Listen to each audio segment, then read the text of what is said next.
আসসালামু আলাইকুম সকল শিক্ষার্থীগণ। এটি ময়মনসিংহ বোর্ড 2022 সাল সিলেটে এখন আমি সমাধান করে দেখাবো। ক নাম্বার 5 প্লাস 70 প্লাস 29 প্লাস ধারাটি কোন পদে 100 অন তা নির্ণয় করো। এটা এখন আমি নির্ণয় করব।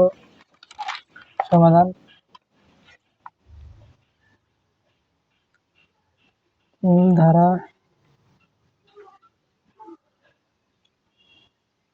ধারাটির প্রথম পদ ধারাটির প্রথম পদ কত দেওয়া আছে 5। ধারাটির সাধারণ অন্তর ডি দ্বিতীয় পদ বিয়োগ প্রথম পদ, বিয়োগ করলে 12।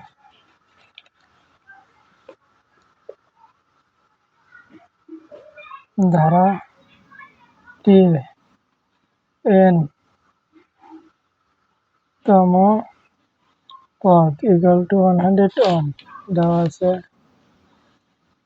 আমরা জানি পদ সংখ্যা নিম্ন সূত্র a plus n minus 1 into D 101। এর মান কত 5 প্লাস n এর মান তো বাইর করবো, n যেমন আছে তেমন তাই, ডি এর মান 12।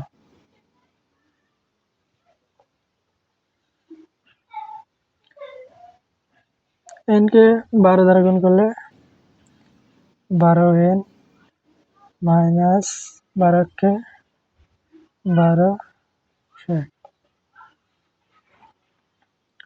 এখন 12 আগে মাইনাস আছে আর 5 এর আগে প্লাস আছে। 12 মধ্যে থেকে 5 বাদ দেবো, 12 মধ্যে থেকে 5 বাদ দিলে থাকে 7। 12n মাইনাস 7 মানে মাইনাস 7 আছে, ও পাশে গেলে প্লাস 7 হয়ে যাবে।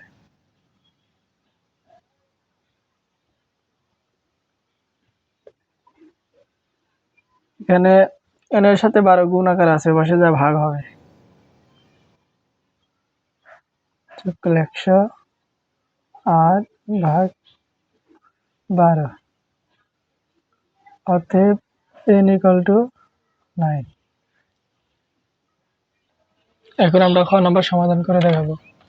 আমরা বলছি 1 নং ধারাটির প্রথম n সংখ্যক পদের সমষ্টির যোগফল একগত যোগফল এত 50 মাইনাস 430 হলে n এর মান নির্ণয় করো। আচ্ছা, 1 নং এই যে এটা সাহায্যে বাইরে করলাম। আচ্ছা, তাহলে খ ধারাটির প্রথম পদ a = 7, ধারাটির সাধারণ অন্তর d = দ্বিতীয় পদ কত 4 মাইনাস 7 মাইনাস 3। ধারাটির n পদের সমষ্টি মাইনাস 430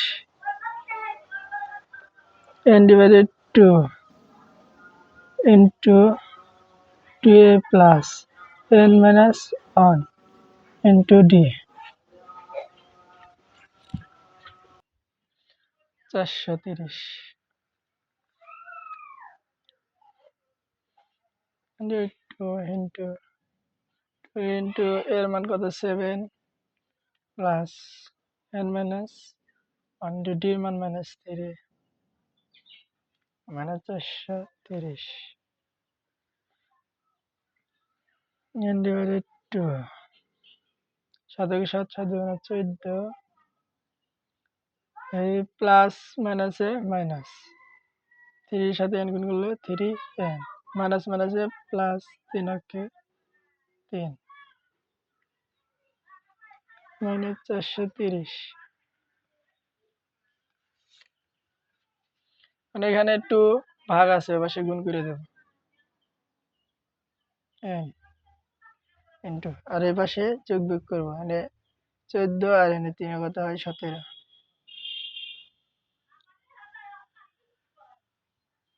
মানে 430 এর দ্বারা এখানে গুণ করে দেব।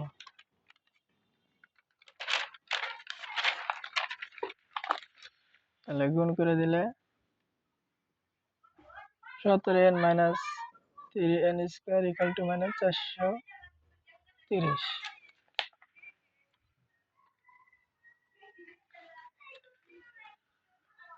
উভয় পক্ষে আমরা মাইনাস দ্বারা গুণ করে মাইনাস 1 দ্বারা গুণ করে দেব। মাইনাস 1 দ্বারা গুণ করে দিলে 3n square minus 17n 17 minus 1 দ্বারা গুণ করলে হয় প্লাস হয়ে যায় 430। কোনো পাশে ওটা গুণ যোগ আছে, পাশে হবে বিয়োগ 430 ইকুয়াল 0। এটা এখন মিডল ফ্যাক্টর বা মিডল ফ্যাক্টরে তো আমরা সবাই পারি। মিডল ফ্যাক্টর হলে হয় 3n square minus 16n plus 43n minus 430 0। 3n common নেব, তাহলে 1 মাইনাস প্লাস 43 কমন নেব, তাহলে থাকে n মাইনাস 430 কে 43 দ্বারা ভাগ দিলে 20 0। এখন এখানে n মাইনাস 20 আছে, এখানে n মাইনাস 20 আছে, এই দুটোর মধ্যে একটা কমন নেব। কমন থাকে এখান থেকে, এটা তো কমন আসলো, তাহলে থাকে কোনটা, এটা প্লাস প্লাস। এখন এখানে কি, এটা তো গেল, তাহলে থাকে কোনটা, এটা 0। এখন হয় n মাইনাস 20 ইকুয়াল টু 0, অতএব n ইকুয়াল টু 20, অথবা 3n plus 43 equal to 0, 3n equal to minus 43, অতএব n ইকুয়াল টু মাইনাস 43 ভাগ 3। আমরা জানি কি পদ সংখ্যা মান কখনো ঋণাত্মক হতে পারে না, তাহলে এটা কি গ্রহণযোগ্য নয়।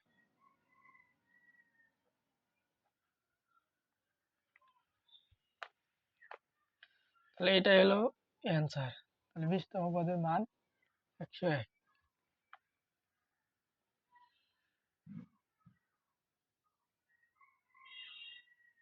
এখন আমরা গ নাম্বার সমাধান করব। গ নাম্বার বলছে 2 নং ধারাটি হতে x, y এবং z এর মান নির্ণয় করো। 2 নাম্বার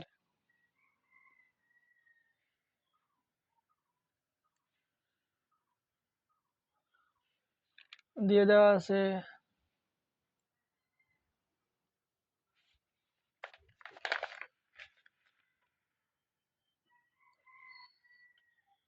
ধারাটির প্রথম পদ a ইকুয়াল টু 7, ধারাটির সাধারণ অনুপাত ইকুয়াল টু দ্বিতীয় পদ সাধারণ অনুপাত r ইকুয়াল দ্বিতীয় পদ কত x ভাগ প্রথম পদ কত 7। আবার এটা লেখা যায় দ্বিতীয় পদ, তারপরে তৃতীয় পদ ভাগ দ্বিতীয় পদ, তৃতীয় পদ কত y ভাগ x। আর এটাও লেখা যায় চতুর্থ পদ ভাগ তৃতীয় পদ, চতুর্থ পদ কত z ডিভাইডেড y। এখন গুণোত্তর ধারাটির এদিকে পঞ্চম পদের মান দেওয়া আছে এত, তাহলে ধারাটির পঞ্চম পদ ইকুয়াল টু 1793। দ্বারা পদ সংখ্যার নাম এ নিম্ন সূত্র এ আর to the power n minus one. এখানে n কত? 5 মাইনাস ওয়ান 1792। 5-এর মধ্যে একবার দিলে 4, এখানে 1792। এখানে এর সাথে গুণ আকার আছে, ওপাশে হবে ভাগ, আর এর মান দেওয়া আছে কত? 7। তাহলে 1792 ভাগ এর মান কত? 7। এই যে 7 এখানে বসে দিলাম, এখানে উঠে আর টু দি পাওয়ার 4 ভাগ দিলে হয় 200 কত জানি 793 ভাগ 7,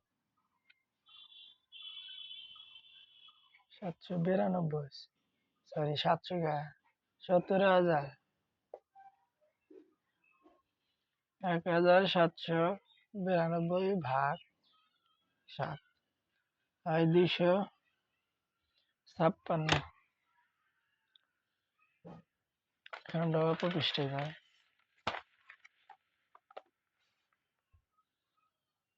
আর টু দি পাওয়ার 4 ওখানে 256 কে 256 আছে, 256 কে 4 টু দি পাওয়ার 4 লেখা যায়। এই যে 4 টু দি পাওয়ার 4 দিলে হয় 256। অতএব r ইকুয়াল টু 4। তাহলে r এর মান 1 নং বসায় দিই। r এর মান 1 নং এ বসিয়ে পাই।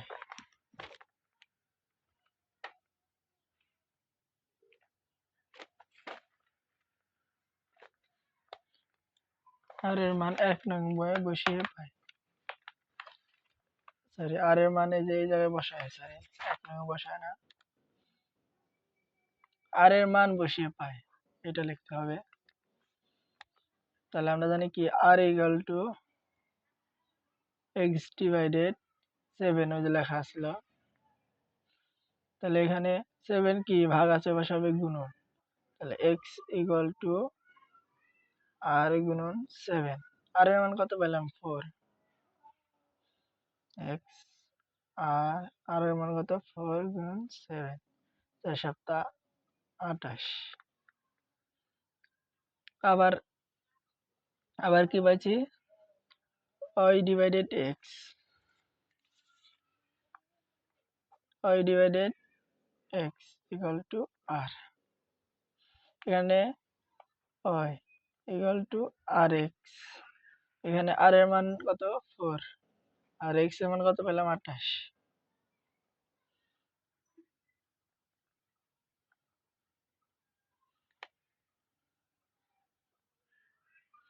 অতএব y ইকুয়াল টু 4 গুণন 28 112। আবার r এর মান কত পাইছিলাম? আবার r এর মান পাইছিলাম z divided y, z divided y equal to r। তাহলে z ওই একই নিয়মে আবার r এর মান 4 গুণন y এর মান কত পেলাম? 112, 112 গুণন 4 448। তাহলে কি নির্ণয় মান